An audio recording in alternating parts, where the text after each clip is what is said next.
Hey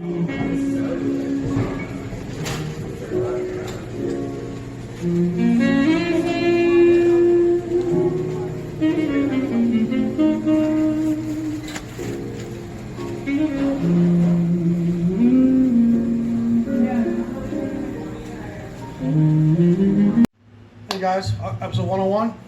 I just rearranged my record shelves. I want to kind of dig in and show you guys some of what's going on.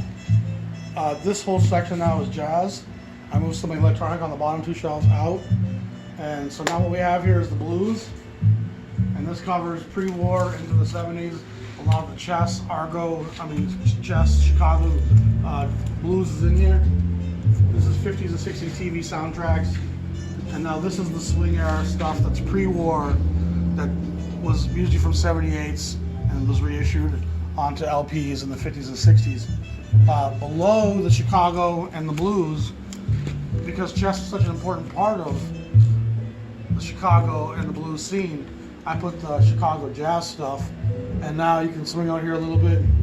We got the Argo label, number 688, the Jazz Tet, Art Farmer, Benny Golson, Ramsey Lewis, Ahmad Jamal,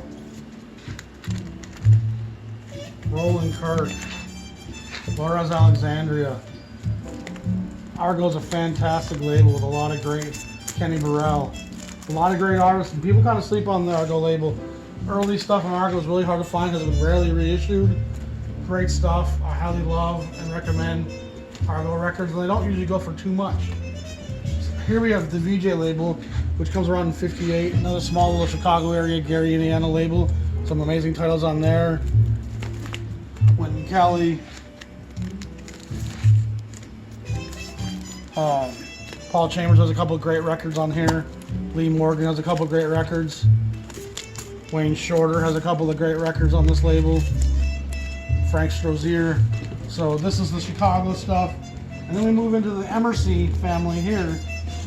And that goes all the way here through into the Mercury stuff. So stuff like Helen Merrill, the Quincy Jones Bossa Nova stuff. Some great 10-inch stuff here from guys like Art Blakey, Charlie Ventura, Joe Gordon. So this is the Chicago stuff. Beneath the Chicago stuff now, on the next shelf down, we have the West Coast stuff. The Fantasy label out of the Bay, the Pacific Jazz label here with the Chet Bakers, Chico Hamiltons, Russ Freemans, Cy Tooth, Jerry Mulligan. Great stuff there on Pacific. Some more Pacific and Fantasy 10-inch stuff. Of course, Fantasy was known for Brubeck and Cal Tjader. And then we have Contemporary, the other great LA West Coast label. Contemporary has some great stuff from the Shelly Manne groups. Barney Kessel, Russ Freeman, Sonny Rollins, Way Out West.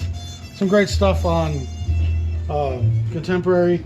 We wrap up with Capitol Jazz, which they have some good jazz stuff, but it's again a major label with some Latin jazz. Beneath that is the vocal jazz. And then we have some old country. And we got here we have the 50s kind of easy listening, some 50s rock, from Elvis and Bo Diddley to Roy Orbison to Barry Manilow. A lot of that stuff's kind of fun stuff to play. So this is pretty much the blues, swing, Chicago, West Coast, vocal. Here we got some electronic kind of jazz remix stuff with some reggae. Here's the 45 bins with some cool little 7 inches like Ellington and some of the Bethlehem stuff. This here is my Bethlehem, sorry, not Bethlehem.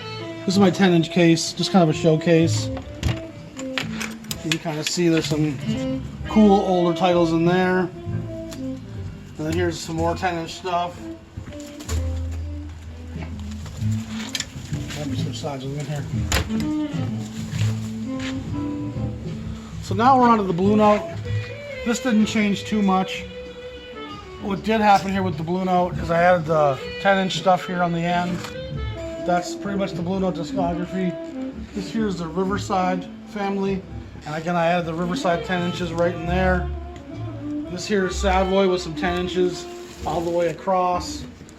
This is New Jazz and Prestige all the way across to Moodsville and Swingville on the very end there. I moved my Verve section. It was one of the things I wanted to do. Here's the 2000 section. which has some vocal and easier stuff. The 4000 Verve stuff, which is predominantly going to be Ella Fitzgerald and that stuff of that ilk. Then you move into the 8000 series. I've been trying to fill this out lately, and there's all the greats in jazz in the 50s or in the early 8000, 81, 82, 83, 8400. And then Creed Taylor comes over, as we've talked about, and they go to the gatefolds. And this era of Verve is a very different creature from that early era of Verve. Now, when we come to the next shelf down, we'll see Atlantic's also been moved. Here's 1200, 1300, 1400, 1500. That is almost complete now. And most of these other ones are fairly close to complete as well. Blue Note, Prestige are pretty much done. Verve is still filling in. Savoy's almost done. Riverside Jazzland's done. Atlantic, there's just a few pieces I'm looking for. Now we're on to Bethlehem. Here's the Bethlehem 10-inch series, which I've added to the shelf. The BCP series of 81 records, which is complete. And then this is the 6000 series in Bethlehem, which I have everything up into the King purchase in the 6040s. And some of that stuff, I have most of that. There's a few titles there I need to pick up. A nice little New York label called Jubilee. It's got some important stuff on it. This record has some Jackie McLean stuff. There's some Mingus stuff. Jubilee, Herb Abramson was a guy who worked at Atlantic and moved on. This is the United Artists stuff. Another label that starts off as a film industry stuff and makes some great jazz titles. Here's the Dawn label, a great East Coast label with some really Bethlehem-esque type jazz, modern jazz. Here's some Candid stuff, about a dozen. Time Records. Now we're on to Roost, a label we've talked about quite a bit lately. There's some Roost 10-inch stuff. That's almost the entire Roost discography. I gotta find a few 10 inches, and there's a couple LPs I don't got. Here's ABC, which becomes Impulse, and Impulse is 1 through 150 complete. There's a few titles after that. Down here on the bottom we have CTI, which is a 70s Creed Taylor giant. We got some Fusion and some 70s, 80s miscellaneous there. This whole section here is Columbia, from 54 all the way through into the Fusion era of the 70s. This is the miscellaneous 50s and 60s section. And on the end here we have some RCA stuff, some Sonny Rollins, some George Russell. So this is the new arrangement. We've added some of the 10 inches to the shelves. We've moved Verve, we've moved Atlantic, we've moved the Chicago and the New York and the LA stuff over there. So now this whole room is pretty much jazz records here, geographically and chronologically organized by label. And a lot of these discographies I'm getting close to completion on. Some are complete, and there's a lot to be gleaned and learned from that complete discography. You can really learn the overarching modus operandi of a label when you have their completed works. So I appreciate you all for watching. I spent a lot of time reorganizing these shelves in the last few weeks. They were getting kind of tight, and they were just, I didn't like having my Verve in the bottom. I didn't like having Atlantic on the bottom. They were too important to be on my knees to dig out. So I moved some of that stuff up, moved the Chicago, LA stuff over there, and now it all just feels so comfortable. I got some new labels printed out, so everything is nicely organized. The 10 inches have been added. So that's the collection update. We're going to dive right back into my the series on 12-out records I love coming up next. Appreciate you all. I'm the Data Shepherd. My name is Dan. Thanks to my lovely wife for the help on this episode. You all have a great day. Peace.